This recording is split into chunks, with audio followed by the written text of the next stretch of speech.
Everyone, जय हिंद। आज मैं डॉक्टर प्रिया सिंगला फिर से आप सबका आज के इस लाइव सेशन में स्वागत करती हूँ। जैसे कि हम सब जानते हैं कि ये कार्यक्रम diploma of early childhood care and education के विद्यार्थियों के लिए इग्नू स्टडी सेंटर 8281 निर्माण कैंपस द्वारा उनको अपना प्रोजेक्ट वर्क पूर्ण करने के लिए व्यवस्थित करवाया गया है। आपको इस वीडियो को एंड तक देखना है क्योंकि एंड में आपको प्रोजेक्ट फाइल का पैटर्न भी बताया जाएगा। जैसे कि हमने पिछली दो वीडियोस में फेज 1 और फेज 2 के बारे में डिस्कस किया है, आज मैं आपको थोड़ा सा फेज 1 और फेज 2 के बारे में बताती हूँ, फिर हम फेज 3 के बारे में स्टार्ट करेंगे। फेज 1 में हमने क्या किया था, उसमें 5 वर्किंग डेज के लिए हमें प्री स्कूल या नर्सरी स्कूल के जो गाइड होते हैं उनको ऑब्जर्व करना है, उनका निरीक्षण करना है कि वो बच्चों को कैसे ट्रेन कर रहे हैं और उसके आधार पर हमें रिपोर्ट राइटिंग करनी होती है। रिपोर्ट राइटिंग जो है वो हमें 2 कॉलम्स में करनी होती है। फर्स्ट जिसमें ऑब्जर्वेशन लिखनी होती है कि आपने वहां पर क्या ऑब्जर्व किया, और दूसरी साइड उसका एनालिसिस लिखना होता है कि आपने उस ऑब्जर्वेशन में क्या नोट किया कि वो एक्टिविटी उनकी सक्सेसफुल रही या नहीं रही। इसके बाद हमने फेज 2 डिस्कस किया था। फेज 2 में हमने क्या डिस्कस किया था कि वो 20 वर्किंग डेज का होता है, उसको हम 2 भागों में डिवाइड कर लेते हैं।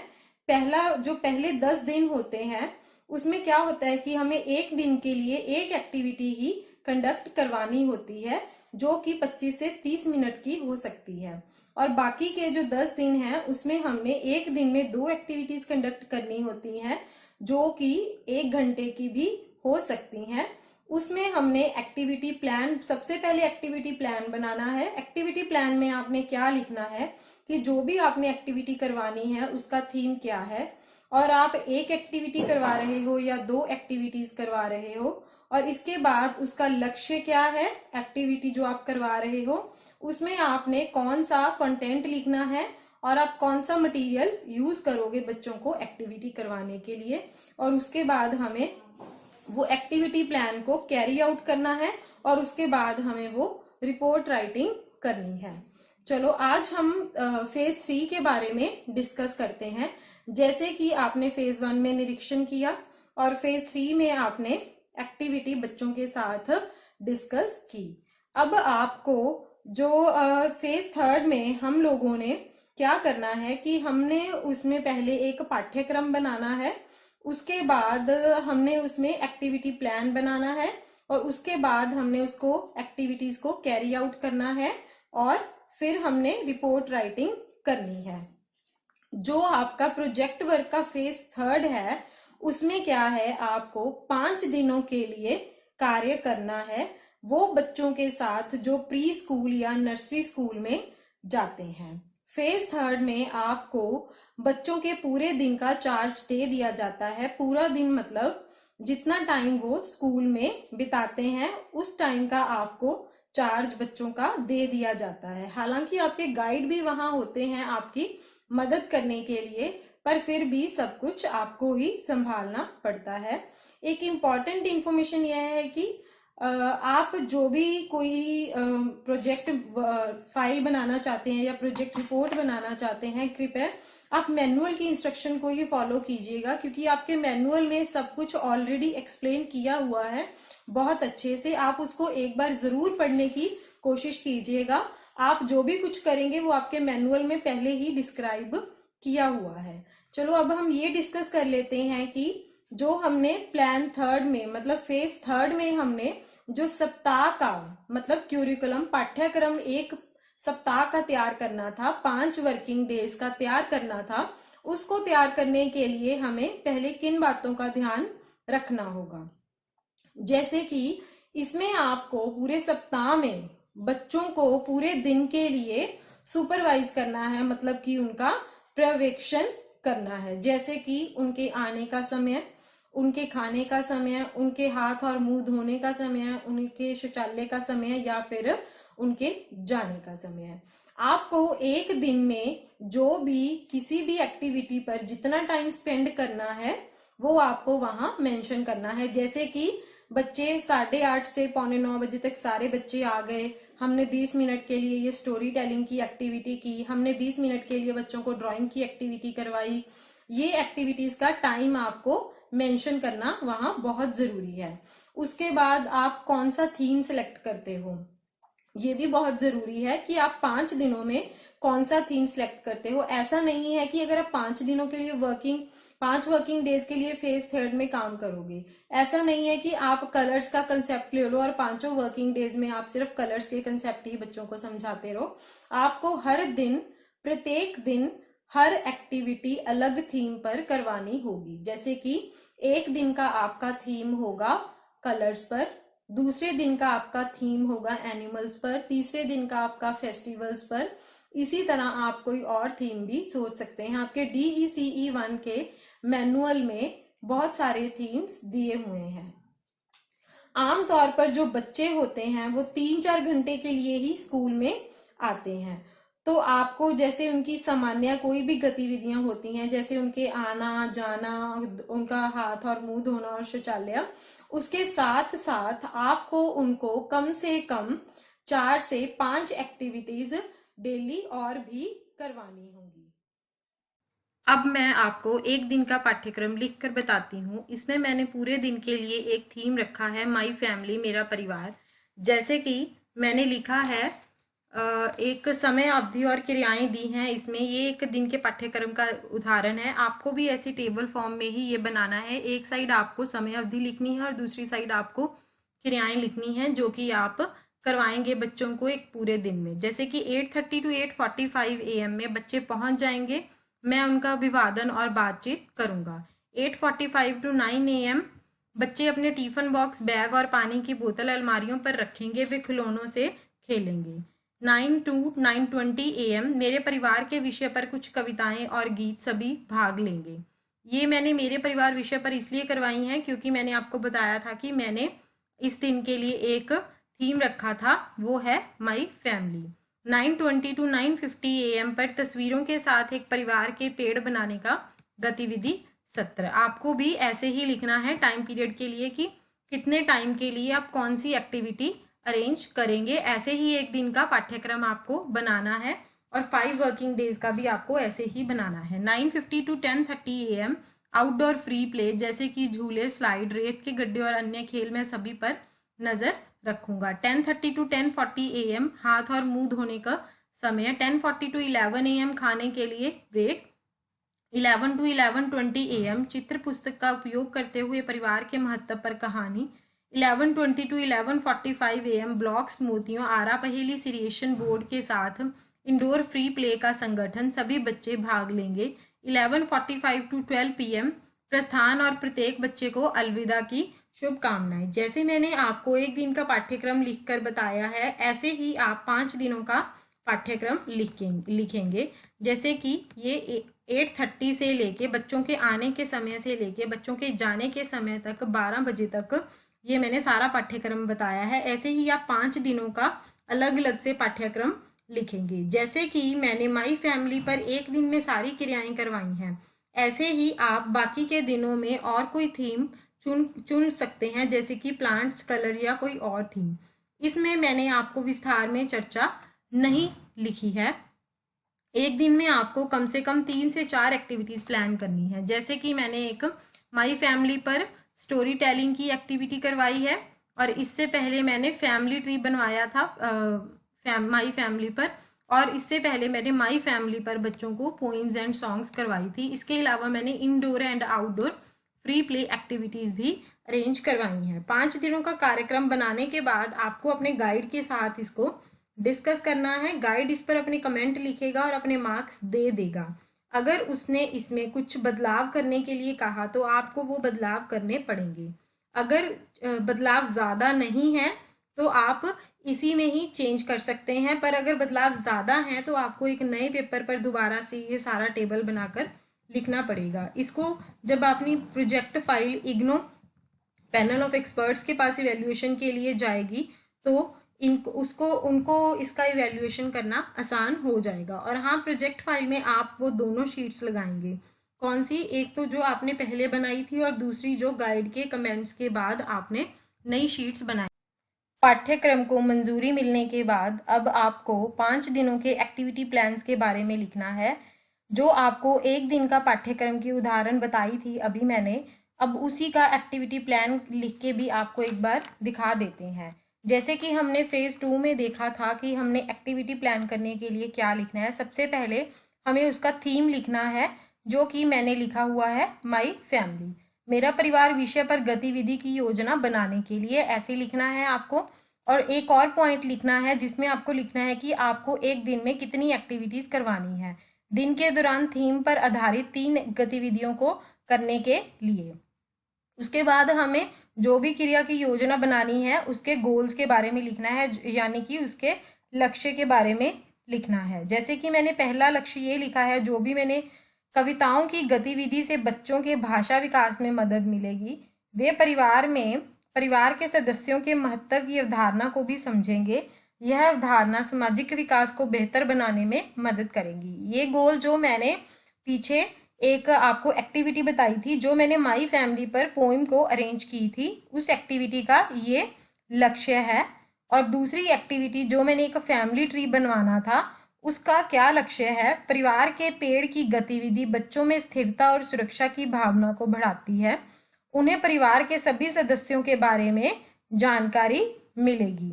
और तीसरी एक्टिविटी जो मैंने स्टोरी टेलिंग की करवानी थी माई फैमिली पर, उसका क्या लक्ष्य है, उसको मैं क्यों करवाना चाहती हूँ। कहानी कहने का गतिविधि सत्र परिवार के सदस्यों के महत्व को समझने में मदद करेगा बच्चों में। यह भाषा और संज्ञानात्मक अवमूल्यन में मदद करेगा। उसके बाद हमें ये देखना है कि एक्टिविटी प्लान हमें कैसे करना है। जैसे हमने पहले किया था, अब उसमें क्या था सेकंड फेज में कि हमें सिर्फ एक एक्टिविटी या 2 एक्टिविटीज़ एक दिन में प्लान करनी थी, पर अब थर्ड फेज में क्या है कि हमें पूरे दिन का बच्चों का चार्ज मिल जाएगा। इसलिए हमें शुरू से लेके उनके आने से लेके जाने तक की सारी एक्टिविटीज़ के बारे में इसमें लिखना होगा कि आप कैसे कंडक्ट करोगे। ये मैं आपको एक गतिविधि योजना की उदाहरण बता देती हूँ। जैसे कि मैंने 8:30 to 8:45 AM मैं क्या करवाऊंगी, प्रत्येक बच्चा समय पर पहुंचेगा, मैं उनका स्वागत करूंगा और थोड़ी बातचीत से शुरुआत करूंगा। मैं उन्हें अंदर जाने के लिए कहूँगा। फिर 8:45 to 9 AM क्या होगा, प्रत्येक बच्चा अपने टिफिन बॉक्स, बैग और पानी की बोतलों को अलमारियों पर रखेगा, जैसा कि वे आमतौर पर हर दिन करते हैं। मैं उन्हें खिलौनों के साथ खेलना शुरू करने के लिए कहूँगा, जो निचली अलमारियों पर रखा गया है।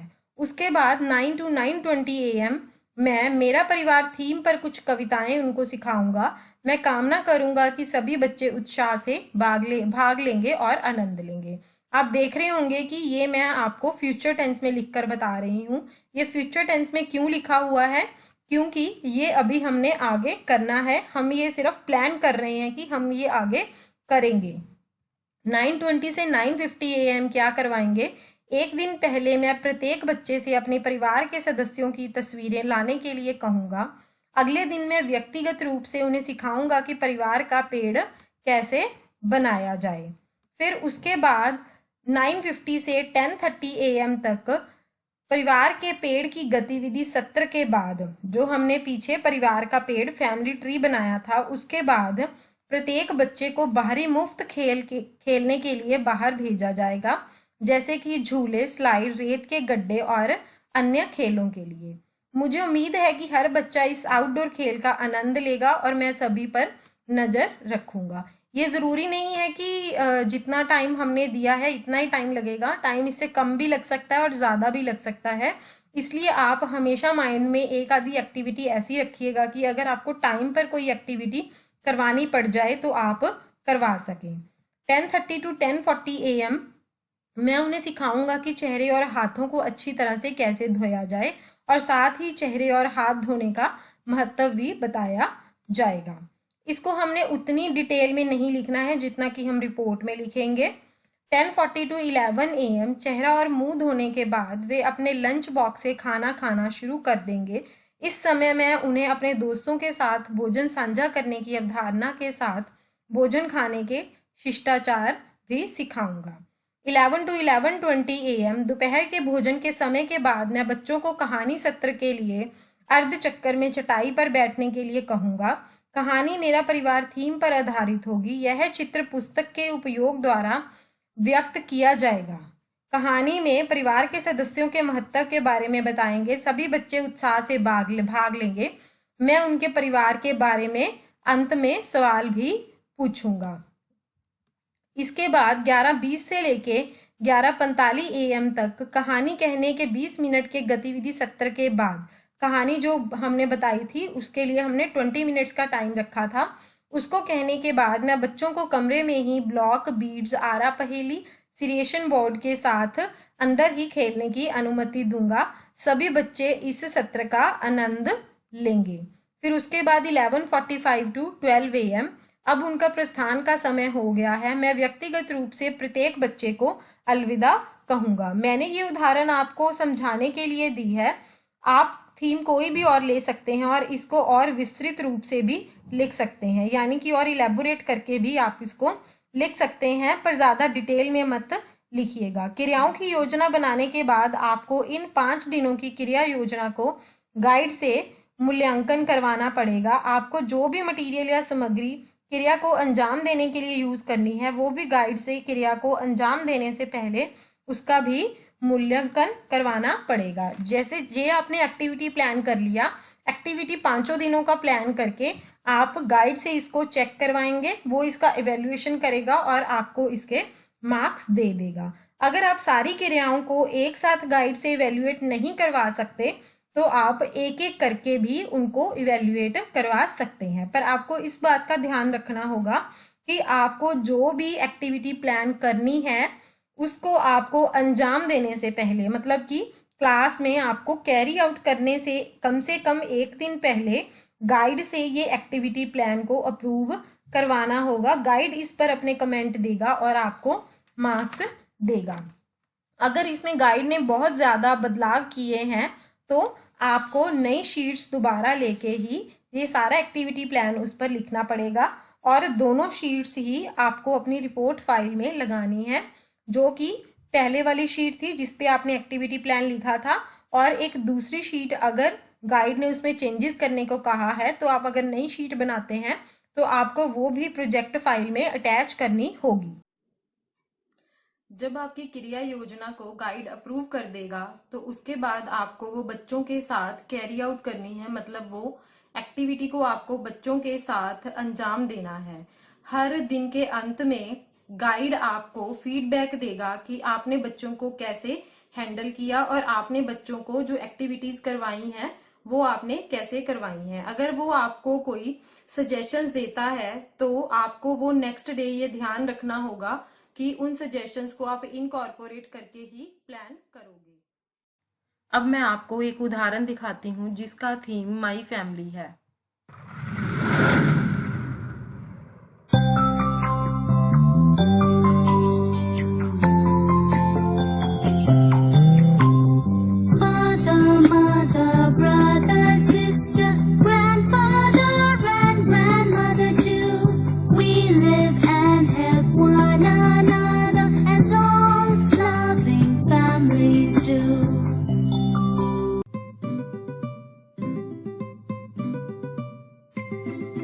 Ritu says, "Hello, I'm Ritu."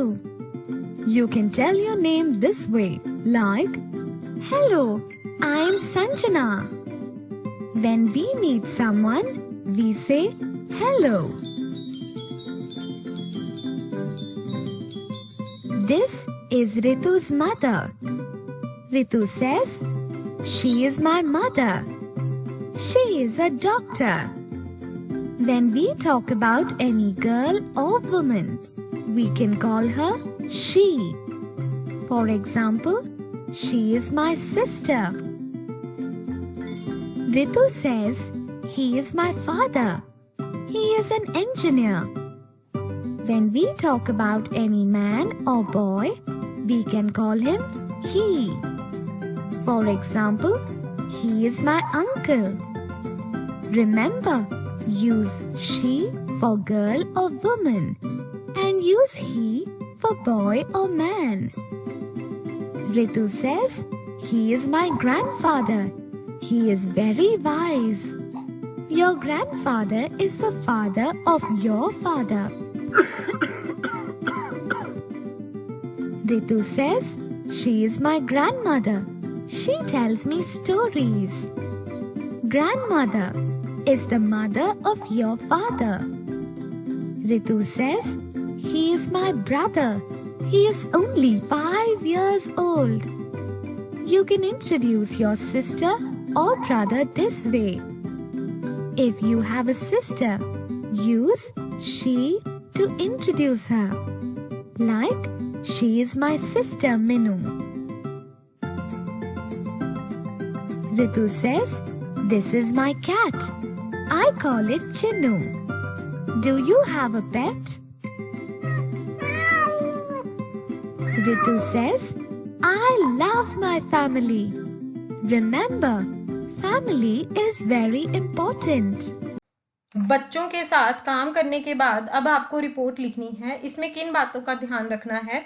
जिस दिन आपने एक्टिविटी सेशन कंडक्ट किया, आप उसी दिन उसकी रिपोर्ट को लिखेंगे। फेज 3 में जो रिपोर्ट आपको लिखनी है उसको हम 2 भागों में बांटेंगे।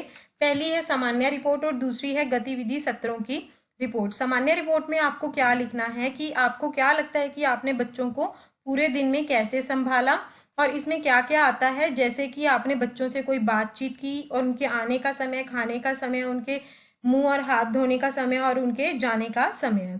इस गतिविधि सत्र को हम ज़्यादा डिटेल में या ज़्यादा विस्तार में नहीं लिखेंगे जनरल रिपोर्ट में।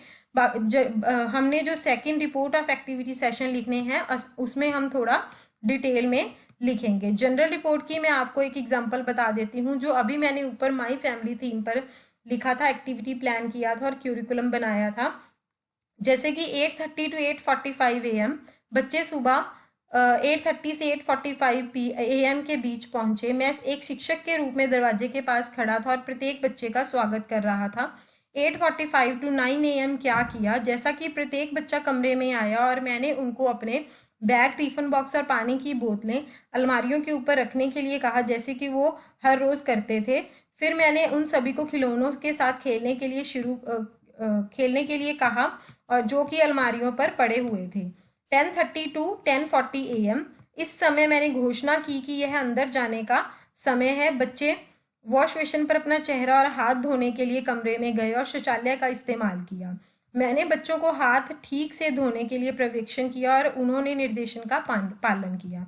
आपने देखा होगा कि यहाँ 8:45 to 9 AM के बाद 9 से लेके 10:30 की मिसिंग है। उसको हम रिपोर्ट ऑफ एक्टिविटी सेशन में लिखेंगे, क्योंकि उसमें हमने जो भी एक्टिविटीज़ करवाई थी उनको हम वहाँ डिटेल में लिखेंगे। 10:40 to 11 AM मैंने देखा कि बच्चे भूखे थे, इसलिए मैंने उनसे कहा कि वे अपने टिफ़िन बॉक्स अलमारियों से ले जाएं और खाने के लिए टेबल और कुर्सियों पर बैठें।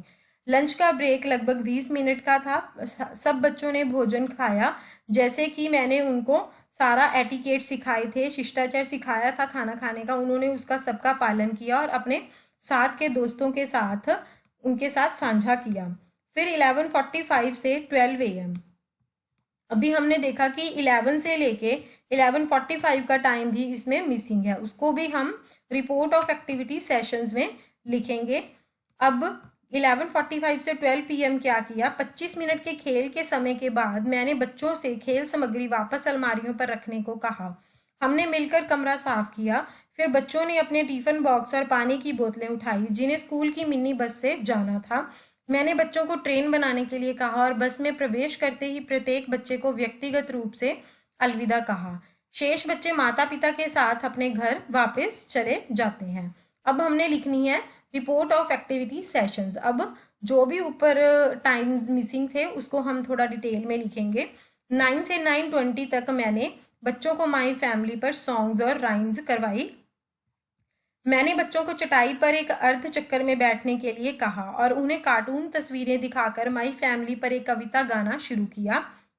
मैंने क्रियाओं का उपयोग भी किया, मतलब मैंने एक्शंस का उपयोग भी किया और देखा कि प्रत्येक व्यक्ति आनंद ले रहा था। सारे बच्चे उसमें खुशी महसूस कर रहे थे। फिर बच्चों को मेरे साथ कविता दोहराने के लिए कहा। कुछ बच्चों को मेरे साथ गाने में कठिनाई हुई, लेकिन फिर भी वे इसमें आनंद ले रहे थे। मैंने 2 अलग अलग कविताएं गाई। यह गतिविधि सत्र बहुत सफल रहा। मुख्य रूप से बच्चों की भाषा के अवमूल्यन को बढ़ावा देने में मदद की और बच्चों के धैर्य को प्रभावित किया। आपने ऊपर भी देखा होगा जनरल रिपोर्ट में और रिपोर्ट ऑफ एक्टिविटी सेशंस में कि मैंने इसमें इसका एक एनालिसिस भी किया है। ऊपर तो मैंने ये लिखा है ना कि जो उस दिन एक्चुअल में हुआ वो लिखा है, और नीचे ये लिखा है कि जो हमने इसके लिए लक्ष्य रखा था वो हमने अचीव कर लिया। अगर कर लिया तो कैसे अचीव किया, कैसे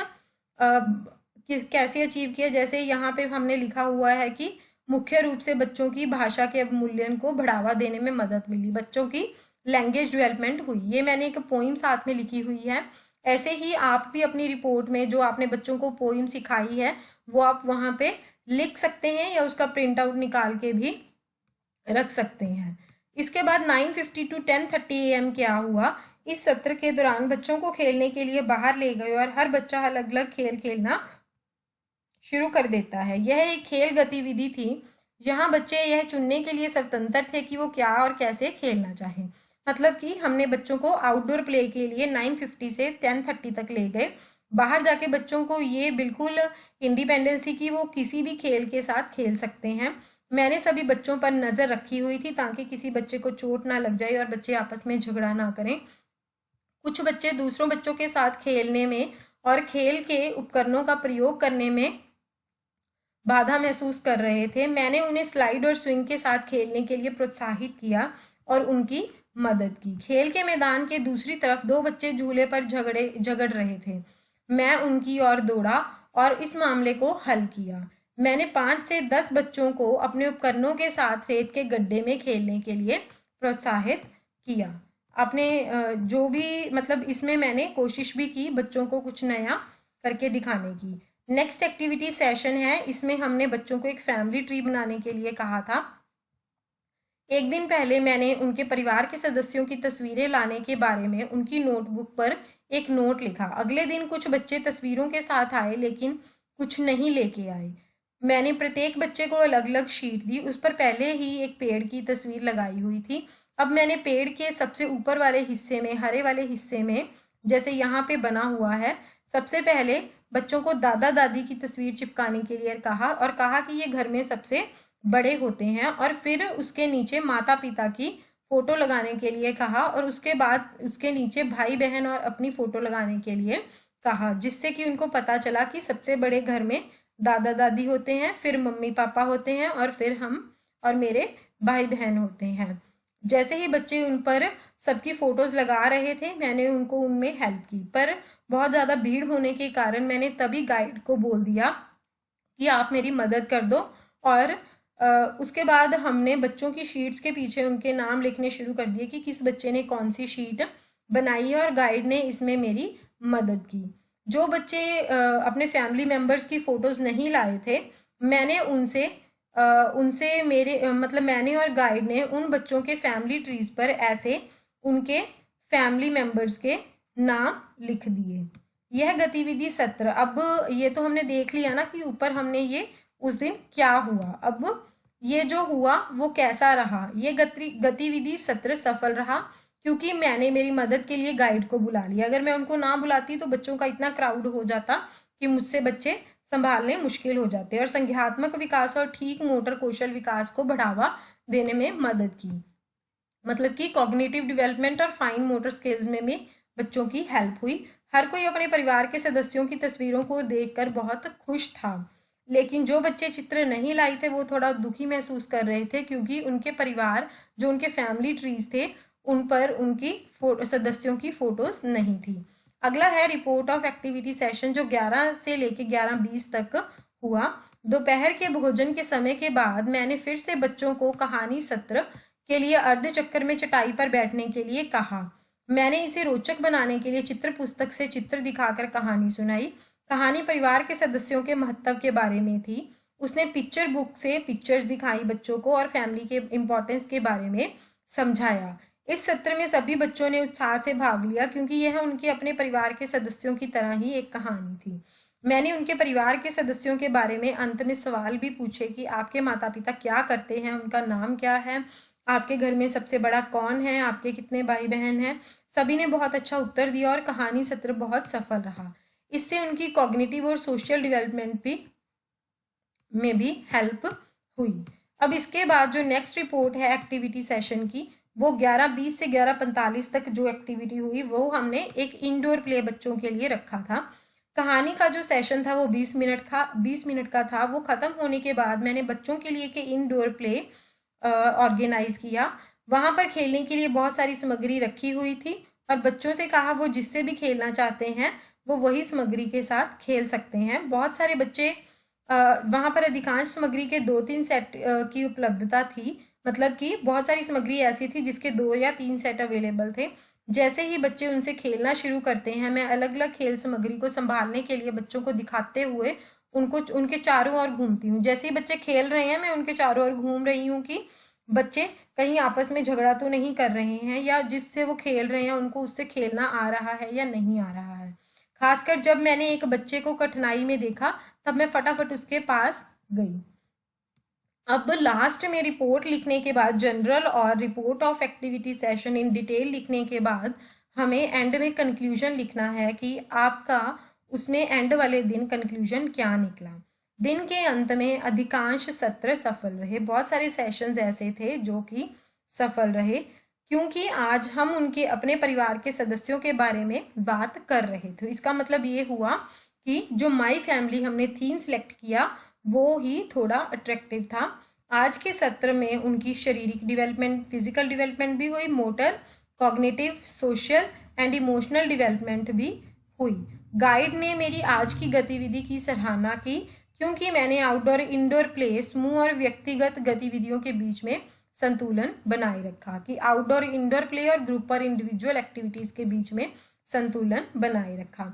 अब नोट है 2 कि आप बच्चों द्वारा की गई गतिविधियों की तस्वीरें भी चिपका सकते हैं। जैसे बच्चों ने फैमिली ट्रीज बनाए, आप वो भी चिपका सकते हैं, नहीं तो आप उनकी एक फ़ोटो लेकर भी चिपका सकते हैं और अपनी रिपोर्ट फाइल में ये आप लगा सकते हैं ताकि पता चले कि आपने एक्चुअल में एक्टिविटीज़ की हैं या नहीं की।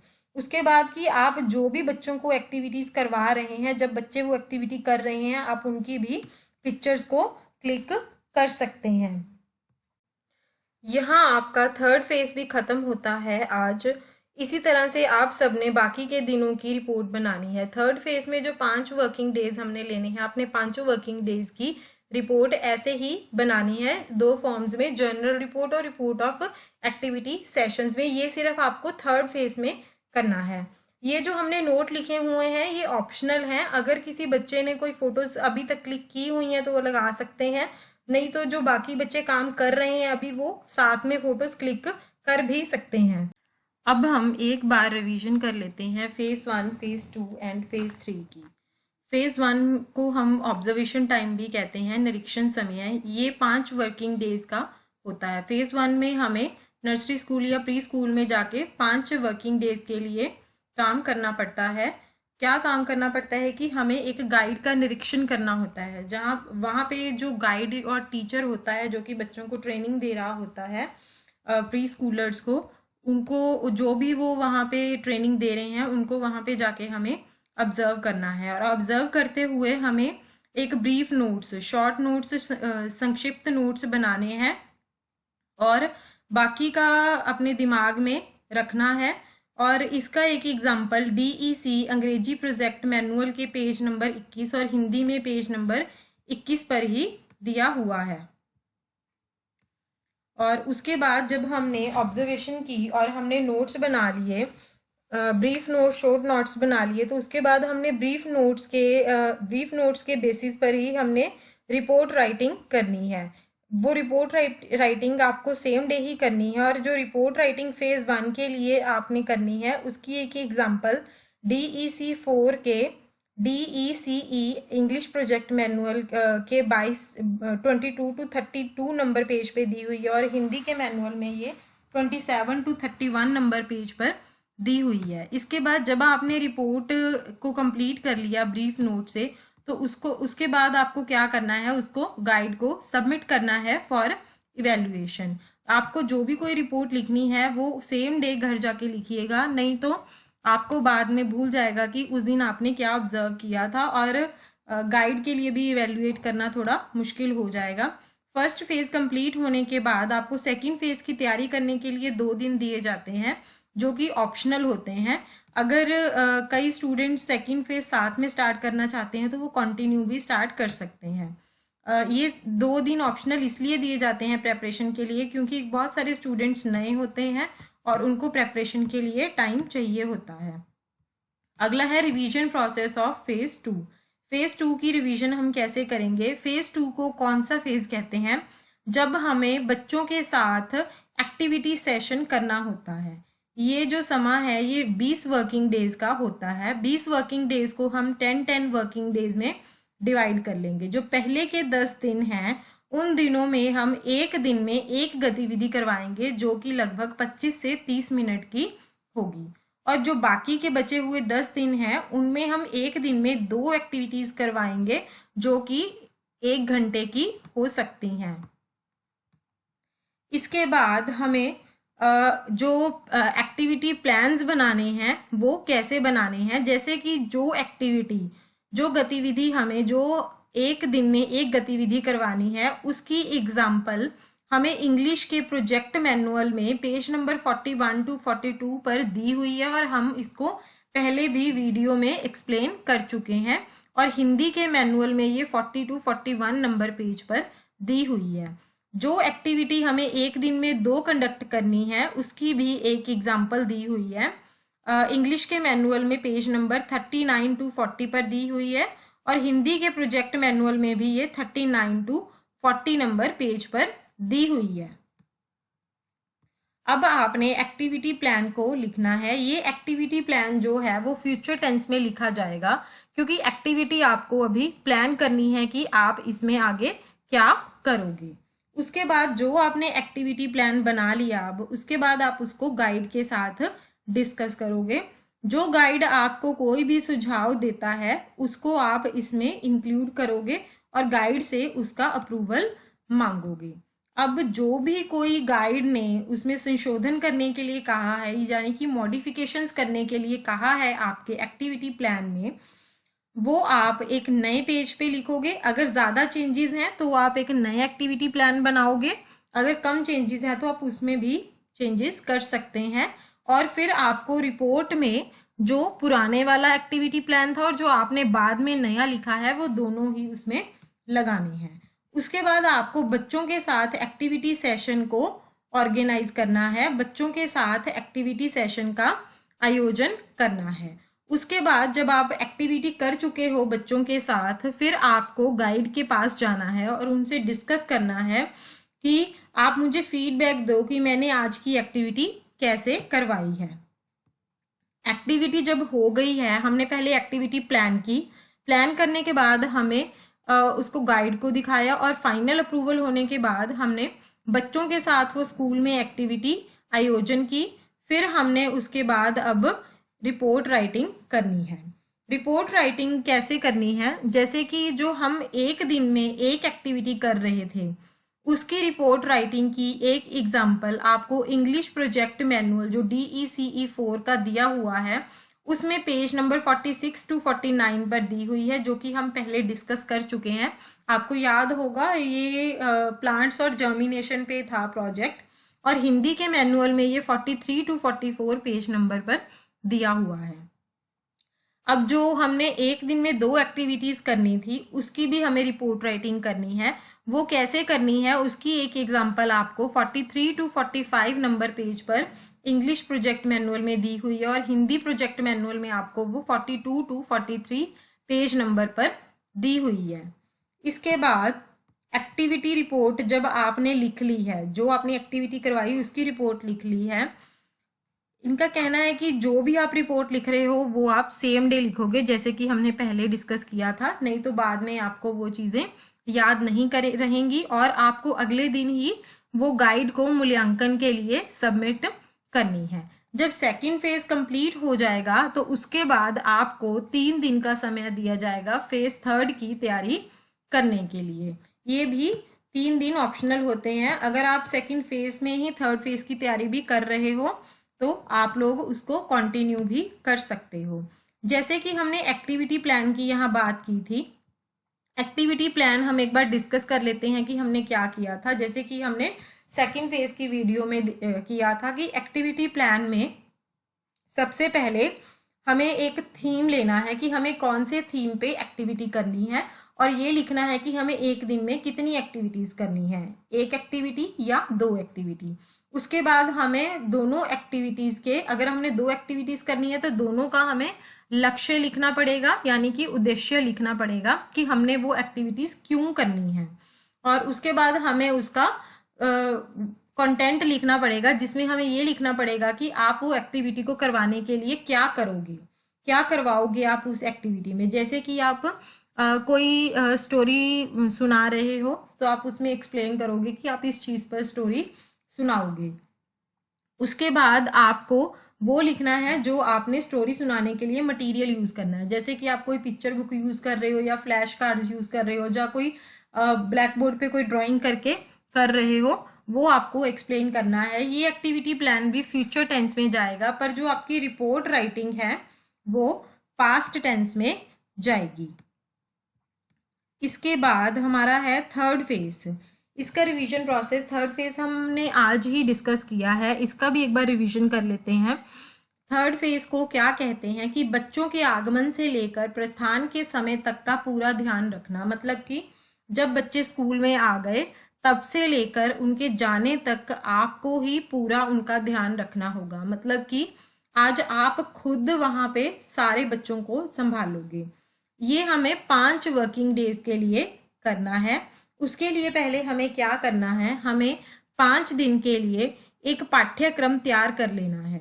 जैसे कि हमने ऊपर देखा है कि मैंने आपको एक एग्जांपल दी थी माई फैमिली के ऊपर, की एक टेबल फॉर्म में दी हुई है, एक साइड टाइम पीरियड लिखा हुआ और एक साइड एक्टिविटीज लिखी हुई है। ऐसे ही आपको 5 दिनों का एक थीम लेके उसमें एक्टिविटीज प्लान करनी है। और वो जो एक्टिविटीज हैं वो हमने आज लाइव सेशन में आपको बताया था, और उसको आप गाइड को दोगे क्यूरिकुलम 5 दिनों का प्लान करने के बाद, ताकि गाइड उसको इवेल्युएट कर सके और आपके मार्क्स लगा सके।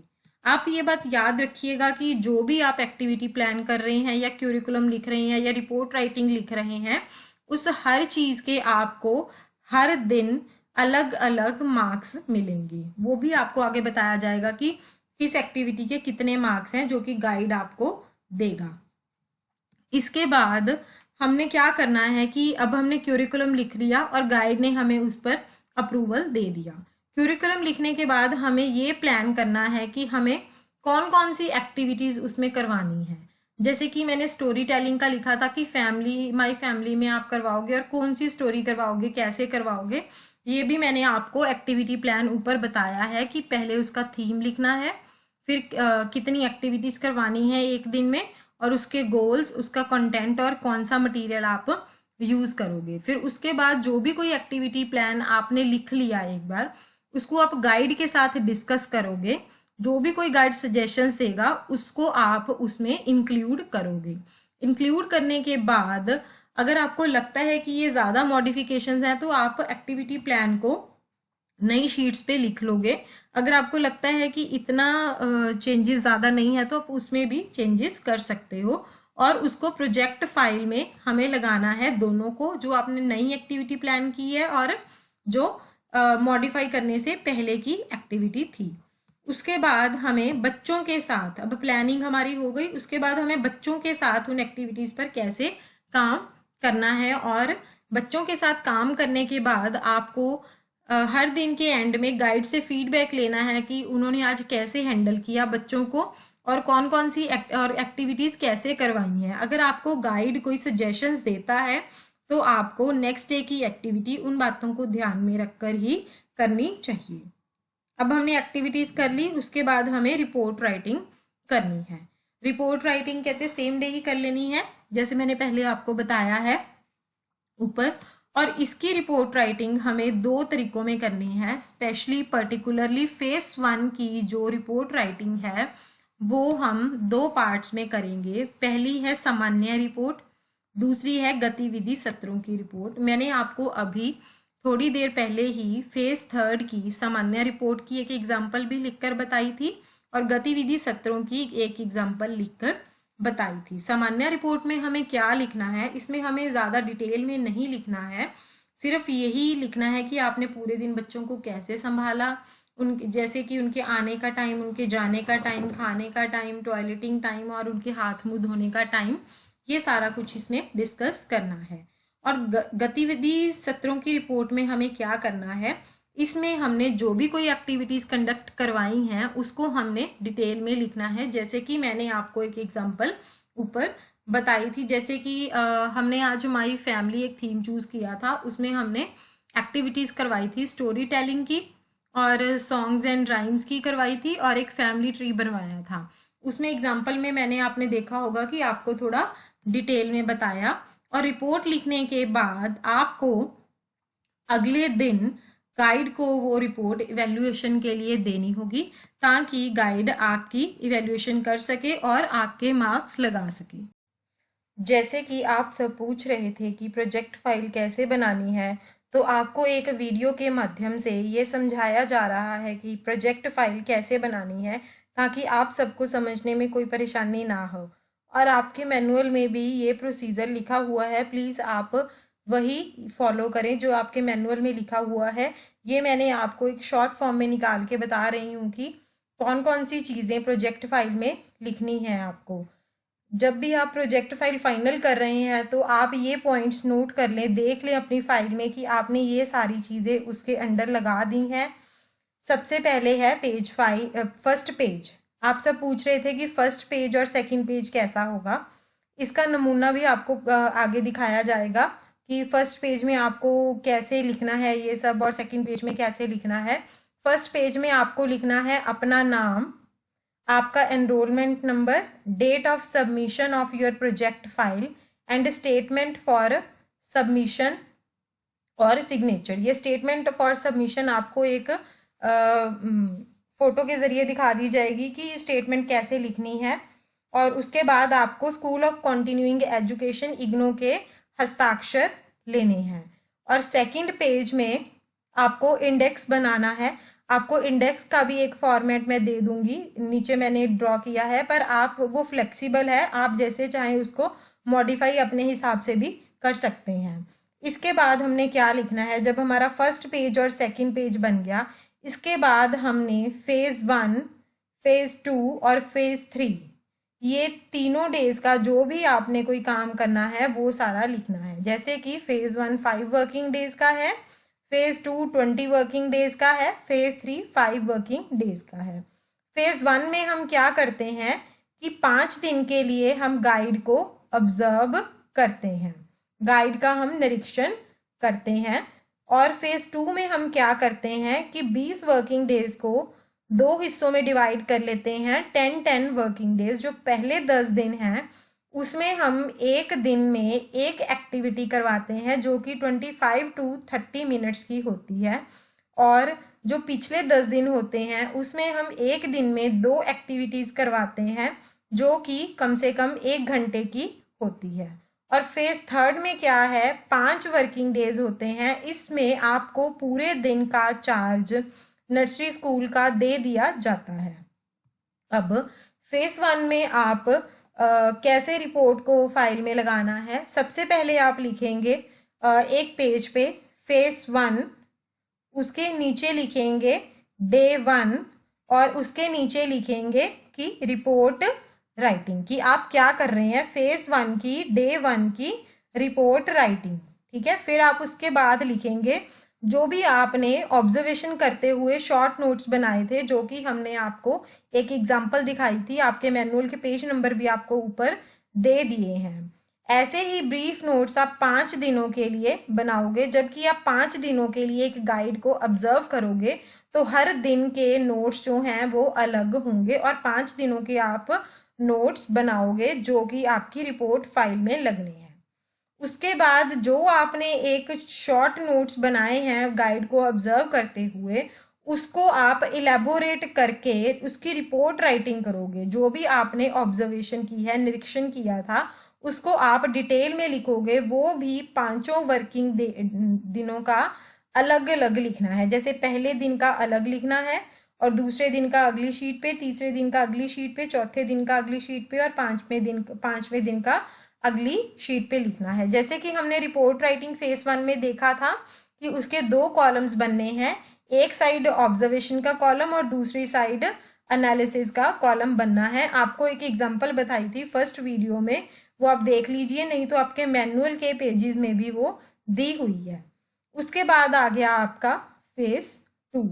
फेज 2 में हमने क्या करना है, जैसे कि आपको याद होगा कि हमने एक्टिविटी सेशन बच्चों के लिए ऑर्गेनाइज करना है। तो हमें एक्टिविटी सेशन ऑर्गेनाइज करने के लिए क्या करना पड़ेगा, पहले हमें एक्टिविटी को प्लान करना पड़ेगा, फिर जो हमने एक्टिविटी प्लान की है उसको हमने बच्चों को करवाना है और उसकी रिपोर्ट राइटिंग लिखनी है। तो पहले हमने एक्टिविटी प्लान लिखना है, 20 दिनों का हमने एक्टिविटी प्लान लिखना है। जैसे कि पहले 10 दिनों का एक एक्टिविटी प्लान आएगा और बाकी के 10 दिनों का एक दिन में 2 एक्टिविटी प्लान्स आएंगे।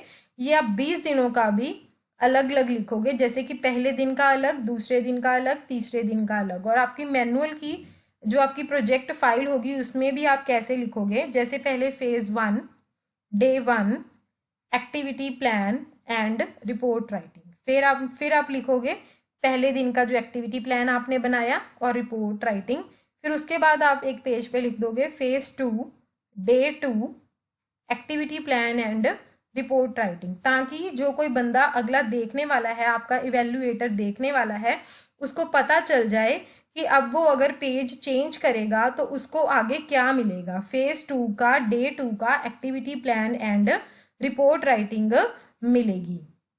वैसे ये आपको पेजेस एक बार बना के भी दिखा दिए जाएंगे कि जब भी आपको मतलब आपकी रिपोर्ट राइटिंग करनी है तो उससे पहले आप एक पेज लगा दीजिए, ताकि इवेल्युएटर को ये पता चल जाए कि अब इसके बाद क्या आने वाला है। और थर्ड फेज में क्या करना है कि सबसे पहले इसमें आपको पूरे दिन का चार्ज मिल जाता है बच्चों का, और सबसे पहले आपने उसमें क्यूरिकुलम पाठ्यक्रम लिखना है कि सुबह आप क्या करोगे, जब बच्चे आएंगे उसके बाद आप उनको क्या कौन सी एक्टिविटी करवाओगे, कब उनके खाने का टाइम होगा और उसमें आपने क्या किया। ये क्यूरिकुलम की आपको एक एग्जांपल दी थी मैंने, वो 5 दिनों का आपको क्यूरिकुलम सेपरेटली लिखना है। उसके बाद एक्टिविटी प्लान जैसे हमने फेज 2 में लिखा था, और उसके बाद फिर उसकी रिपोर्ट राइटिंग जो आपने एक्टिविटी वहां पे की है। इसी तरह आप फेज 3 में लिखोगे, phase 3 day 1 curriculum activity plan and report writing. फिर आप दूसरा लिखोगे phase 3 day 2 curriculum activity plan and report writing. फिर phase 3 day 3 curriculum activity plan and report writing.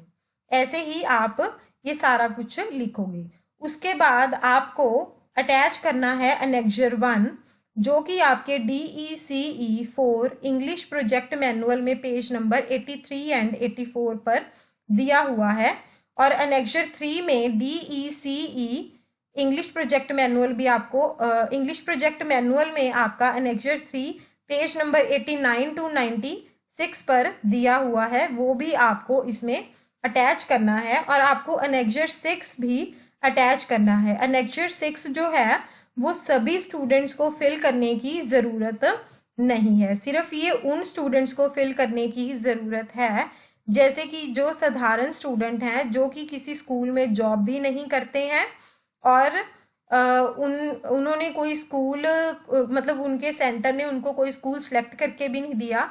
अगर वो बच्चे अपने आप स्कूल सेलेक्ट कर रहे हैं तो ये उनके लिए है। और ये DECE इंग्लिश प्रोजेक्ट मैनुअल के पेज नंबर 109 पर दिया हुआ है। अनेक्जर 6 आपको समझ आ गया होगा कि ये सब ने फिल नहीं करना है। जो अभी आज आपका कल आपका एक सेशन हुआ था जो कि डॉक्टर अमित कंसल ने लिया था, उसमें उन्होंने बताया कि अनेक्जर 6 सभी स्टूडेंट्स को फिल करने की ज़रूरत नहीं है। कृपया आप कल का वो एक बार सेशन उनका अनेक्जर 6 के लिए दोबारा सुन लें। जो लोग ऑलरेडी स्कूल में जॉब कर रहे हैं उनको अनेक्जर 6 फिल करने की ज़रूरत नहीं है। इसके बाद मैंने वो पहले प्रोजेक्ट फाइल कैसे प्लान करनी है वो पहले इंग्लिश में लिखा हुआ था, अब ये हिंदी वर्जन है उसका। जैसे कि पहला पन्ना, पहले पन्ने पे आपने नाम लिखना है, अपनी नामांकन संख्या लिखनी है, जमा करने की तारीख, जमा करने के लिए बयान और हस्ताक्षर। और दूसरे पन्ने पर आपने क्या लिखना है, सूची। चरण 1, फिर जो फेज 1 है वो 5 कार्य दिवसों के लिए है। उसके अंडर आपने क्या लिखना है कि जो प्री स्कूल और नर्सरी स्कूल में गाइड का जो आपने निरीक्षण किया उसके लिए जो आपने नोट तैयार किए थे, शॉर्ट नोट्स, वो, और जो आपने रिपोर्ट राइटिंग की है वो लिखनी है 1, 2, 3, 4 और 5 दिनों की अलग अलग लिखनी है। और द्वितीय चरण में जो 20 कार्य दिवस हैं उसके अंडर आपने गतिविधि की योजना लिखनी है 20 दिनों की अलग से, और फिर रिपोर्ट लेखन करना है वो भी 20 दिनों का अलग से। चरण 3 में 5 कार्य दिवस आएंगे। इसमें आपको सप्ताह का पाठ्यक्रम 5 दिनों का अलग से लिखना है, गतिविधि की योजना 5 दिनों की अलग से लिखनी है, और रिपोर्ट लेखन जो करना है वो भी 5 दिनों का अलग से करना है। इसके बाद आपको, जब आपकी प्रोजेक्ट फाइल फाइनल हो गई है, आप ये बात का ध्यान रखना कि जब आपकी प्रोजेक्ट फाइल कंप्लीट हो गई है आप एक बार इस पेज से ज़रूर मैच कर लेना कि आपने पहला पेज, दूसरा पेज, फेज़ 1 के सभी डेज, फेज़ 2 के सभी डेज और फेज़ 3 के सभी डेज, और उसके बाद एनेक्चर 1, 3 एंड 6 ऑप्शनल है ये, जो कि मैंने बताया है वो किन लोगों को लगाना है, ये सब कुछ अटैच है या नहीं है। इसके बाद आपको अपनी प्रोजेक्ट फाइल को सबमिट करना है। प्रोजेक्ट फाइल को आपको कौन से एड्रेस पर सबमिट करना है, to student valuation division, bracket में SED, और इग्नो, मैदानगढ़ी, न्यू दिल्ली 110068, और ये सबमिशन आपको पोस्ट के थ्रू करनी है। प्लीज़ आप ये क्वेश्चंस ना पूछिए कि मैडम अभी लॉकडाउन है तो हम पोस्ट कैसे करेंगे। अगर ऐसा कुछ है तो हो सकता है कि 3 तारीख के बाद लॉकडाउन खुल जाए, तो आप पोस्ट करेंगे तो 31 मई तक आपकी फाइल आराम से वहां पहुंच जाएगी। थोड़े से नोट हैं, जैसे कि मेन जो बात आपको ध्यान में रखनी है, ये बात, एक फाइल तो जो है आप अपनी ओरिजिनल फाइल जो बनाओगे वो आपको सबमिट कर देनी है इस एड्रेस पे, पोस्ट करनी है आपको इस एड्रेस पे, आपको पोस्ट करनी है। उसके बाद जो आपको प्रोजेक्ट फाइल अपनी कंप्लीट हुई है आपकी, उसकी एक फोटो कॉपी करवा के अपने पास रखनी है। जो आप प्रोजेक्ट फाइल फाइनल करके सबमिट करने वाले हो, उस फाइल को सबमिट करने से पहले आपको उसको फोटो कॉपी करवा के अपने पास ज़रूर रख लेना है। कृपया ये आप फोटो कॉपी करवानी भूल ना जाए, अपने पास फोटो कॉपी करवा के उसकी एक कॉपी ज़रूर रखिएगा। और ज़रूरी बात कि अगर जो आपका प्रोजेक्ट वर्क है उसको पास करने के लिए आपको मिनिमम 35% चाहिए। अगर आपके इससे कम परसेंटेज आती है इसमें तो आपको प्रोजेक्ट वर्क दोबारा भी करना पड़ सकता है। अब मैंने आपको कहा था फर्स्ट पेज का ये पैटर्न है जो आपको फर्स्ट पेज पर लिखना है। पहले आपको अपना नाम लिखना है, वो आपको बड़े अक्षरों में लिखना है आपका नाम, और उसके बाद एनरोलमेंट नंबर, जो भी आपका कोई एनरोलमेंट नंबर है वो आपको लिखना है। Date of submission of project file, date आपको कौन सी लिखनी है, जिस दिन आप फाइल को पोस्ट करोगे, जिस दिन आपने फाइल को पोस्ट कर दिया रजिस्टर पोस्ट के थ्रू, वो डेट आप फाइल पर लिखोगे। जैसे कि आप आज पोस्ट करने जा रहे हो तो आप आज की तारीख लिख देना, जैसे कि आज 29 अप्रैल है तो आप आज की डेट ही उस पर लिख दोगे। उसके बाद हमने देखा था कि एक स्टेटमेंट लिखी हुई थी, वो क्या है कि project file submitted in the partial fulfilment of the requirement for the diploma in early childhood care and education DECE 4, ये स्टेटमेंट आप लिखना भूलिएगा मत। और उसके बाद नीचे आपको लिखना है school of continuing education IGNOU. इसके बाद जो सेकंड पेज है, मैंने इंडेक्स बना के एक बार आपको बता दिया है कि ऐसे इंडेक्स आप बना सकते हैं, पर आपने अगर किसी और तरीके से भी इंडेक्स बनाया है तो कोई बात नहीं है इसमें। जैसे कि फेज 1 मैंने पहले ऊपर लिख लिया डेज, रेट, डेट और टाइटल में आप थीम या एक्टिविटी आप जो भी करवा रहे हो। फेज 1 में तो हमने कोई एक्टिविटी करवाई नहीं है, हमने सिर्फ ऑब्जर्व ही किया है, तो आप जो टीचर ने जो ऑब्जर्वेशन दी थी आप उसका थीम यहाँ पे लिख सकते हो कि टीचर ने उस दिन क्या थीम करवाया, उसके बाद कितने से कितने पेज नंबर तक ये आएगी आपकी रिपोर्ट राइटिंग। जैसे डे वन का, day 2, day 3, day 4 and day 5 का। अब आ गया आपका सेकंड फेज। सेकंड फेज में थोड़ा डिफरेंट हो जाएगा, जैसे कि इसमें हमने एक्टिविटी प्लान भी लिखना है और रिपोर्ट राइटिंग भी लिखनी है। एक्टिविटी प्लान तो आप एक्टिविटी कंडक्ट करने से पहले लिखोगे, तो इसकी डेट जो है वो डिफरेंट होगी, और रिपोर्ट राइटिंग की डेट वो होगी जब आपने एक्टिविटी कंडक्ट कर ली है। मान लीजिए आपने 21 मार्च को एक्टिविटी प्लान बनाया और आपने उसको गाइड को चेक करने के लिए दे दिया।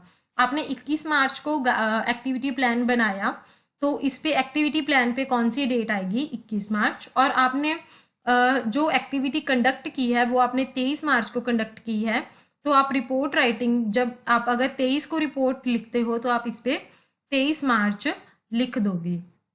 ऐसे ही फेज 2 में हमने डे 1, 2, 3, 4, 5, 6, 7, 8, 9, 10, इसमें 20 डेज थे, तो हमने 20 डेज का बना देना है। ऐसे ही जैसे यहाँ पे बनाया हुआ है, मैंने यहाँ पे आपको सिर्फ 10 डेज का बना के दिखाया है, तो आप 20 डेज का भी बना सकते हैं। और आपने टाइटल, थीम और एक्टिविटी कंडक्टेड, इसमें तो आप लिख सकते हो कि आपने कौन से थीम पर कौन सी एक्टिविटी कंडक्ट करवाई है। इसके बाद है आपके प्रोजेक्ट फाइल का थर्ड फेज का इंडेक्स। थर्ड फेज का इंडेक्स में आपने 5 डेज के लिए प्लान करना था, उसका भी मैंने ऐसे ही दिया हुआ है, आप एक बार देख लीजिएगा। उसके बाद जो एनेक्जर 1 है, जो आपने आपकी प्रोजेक्ट फाइल में लगाना है, फिल करना है, उसमें आपको गाइड के, प्रिंसिपल के सिग्नेचर्स लेने हैं। वो आपके DECE 4 के इंग्लिश मैनुअल में 83 एंड 84 पेज पर दिया हुआ है, और हिंदी मैनुअल में 85 एंड 86 नंबर पेज पर दिया हुआ है। एनेक्जर 3 में, जो एनेक्जर 3 है वो आपके इंग्लिश मैनुअल में 89 टू 96 नंबर पेज पर दिया हुआ है, और जो हिंदी मैनुअल है वो 93 टू 97 नंबर पेज पर दिया हुआ है। एनेक्जर 3 जो है वो आपकी एवेल्युएशन का एनेक्जर है, उसको आपने एक बार गाइड को देना है ताकि वो आपके मार्क्स लगा दे, और मार्क्स लगाने के बाद वो नीचे सिग्नेचर करके आपको दे दे। एनेक्जर 6 हमने तो लगाना है, अगर मैंने आपको पहले बताया था क्यों लगाना है। और DECE 4 का जो इंग्लिश मैनुअल है उसमें एनेक्जर 6 जो है वो 109 पेज पे दिया हुआ है, और हिंदी मैनुअल में ये 115 नंबर पेज पर दिया हुआ है। जैसे कि हमने पहले देखा कि एनेक्जर 1 जो है वो एक इम्पॉर्टेंट डॉक्यूमेंट है जो कि आपकी प्रोजेक्ट फाइल में लगेगा। तो इसमें मैं आपको बता देती हूँ कि इसमें करना क्या है, कुछ ज़्यादा नहीं है। बस आप एक बात का ध्यान रखिएगा कि जब आपने ये एनेक्जर 5 फिल कर लिया और सबके सिग्नेचर्स हो गए इस पर, उसके बाद आपको इसकी फ़ोटो कॉपी करवा के अपने साथ रख लेनी है। एक तो आपकी प्रोजेक्ट फाइल में लग जाएगी और एक फ़ोटो कॉपी आप अपने पास रख लीजिएगा। इसमें आपको क्या करना है, फर्स्ट सेक्शन ए है कि ये आपका प्रोजेक्ट वर्क कंप्लीट होने का सर्टिफिकेट है कि आपने प्रोजेक्ट वर्क कंप्लीट कर लिया है। तो इसमें हमने क्या करना है कि इसमें हमने यहाँ लिखना है कि we certify that learner mister, missus और मिस, यहाँ पे आपका नाम आएगा, has done the project work for the stipulated duration under our guidance and supervision and the report submitted herewith is the result of bona fide work done by the learner in dash.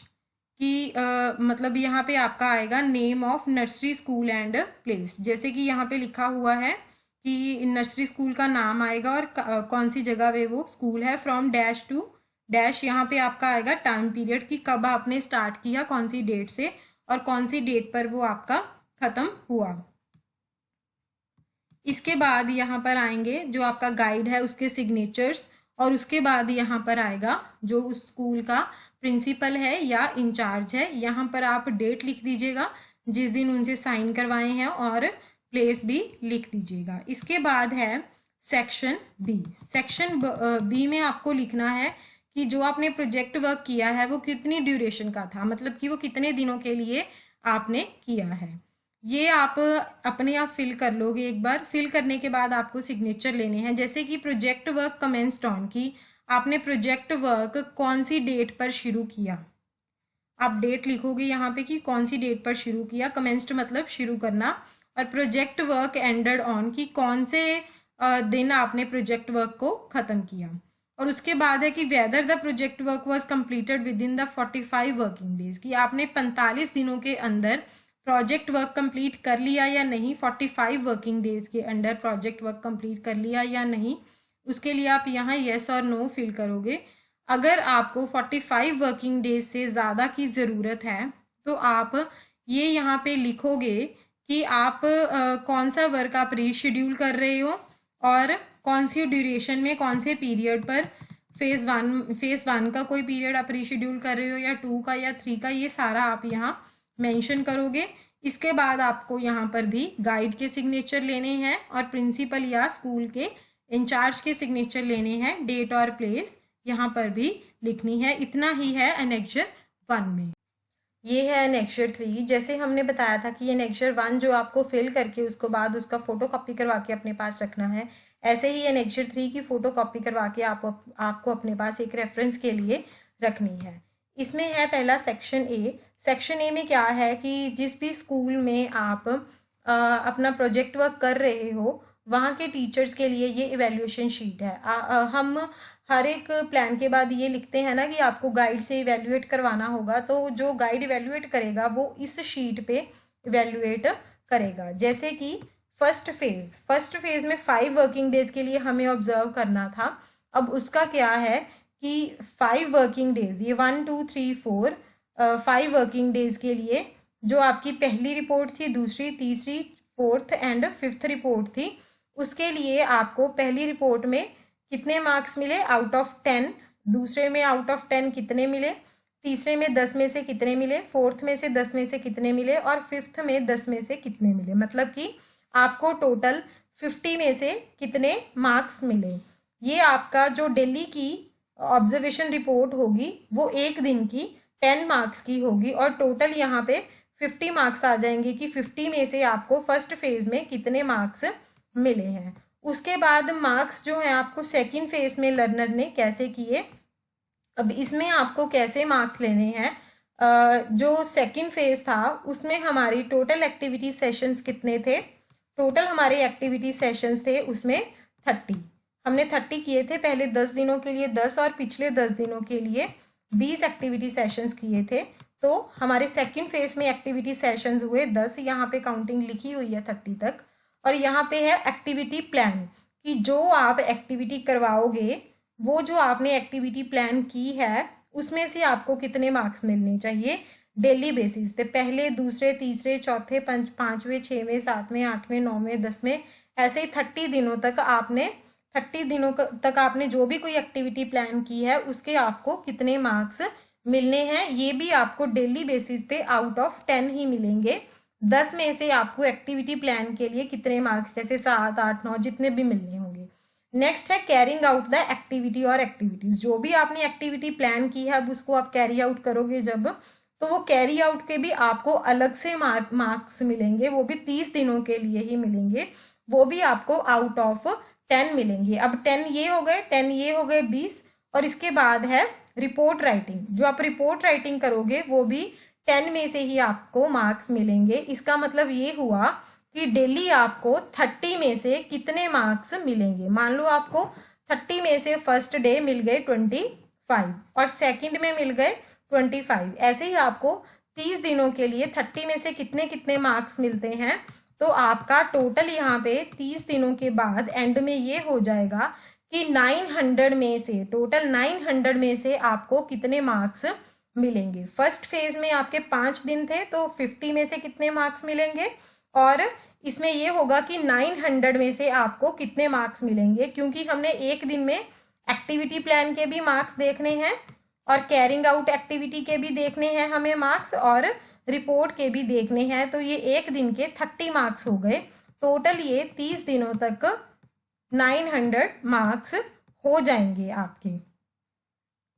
और उसके बाद आपको जो भी third phase conduct करना है, third phase में आपकी मार्किंग कैसे होगी वो भी आपको, जैसे उसमें हमने 3 चीज़ें की थी, पहले क्यूरिकुलम बनाया था, फिर एक्टिविटी प्लान बनाया था, और फिर उसके बाद हमने जो कंडक्ट किया था, कैरी आउट की थी एक्टिविटी, उसके बाद हमने रिपोर्ट राइटिंग की थी।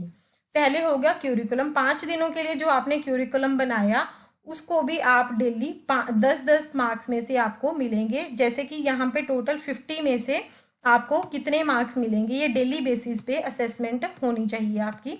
और उसके बाद आपने फिर एक्टिविटी प्लान बनाया, फिर जो एक्टिविटीज कंडक्ट की और जो एक्टिविटी की रिपोर्ट लिखी। अब इसमें क्या है कि आप मान लो एक दिन में 5 एक्टिविटीज कंडक्ट करते हो या 4 एक्टिविटीज कंडक्ट करते हो मान लो, ठीक है, तो मिनिमम हमने यहाँ पे 4 एक्टिविटीज के मार्क्स लगाने हैं एक दिन में। जैसे कि हमने ऊपर अभी माई फैमिली पे लिखा था, उसमें हमने 3 एक्टिविटीज कंडक्ट की थी और 5 एक्टिविटीज कंडक्ट की थी, इंडोर प्ले और outdoor play, story telling, poems and जो फैमिली ट्री बनाया था। 5 एक्टिविटीज, उनमें से 4 के मार्क्स यहाँ लग जाएंगे जो हमने एक्टिविटी प्लान की थी। उसके बाद जो हमने क्लास में एक्टिविटी कैरी आउट की उसके भी आउट ऑफ 10 मार्क्स हर दिन के लगेंगे। और इसके बाद फिर आपने रिपोर्ट जो लिखी उसके भी मार्क्स मिलेंगे। तो ये कैसे हो गए, 10 10 10 एंड 30। तो लास्ट पे ये कितने हो जाएंगे,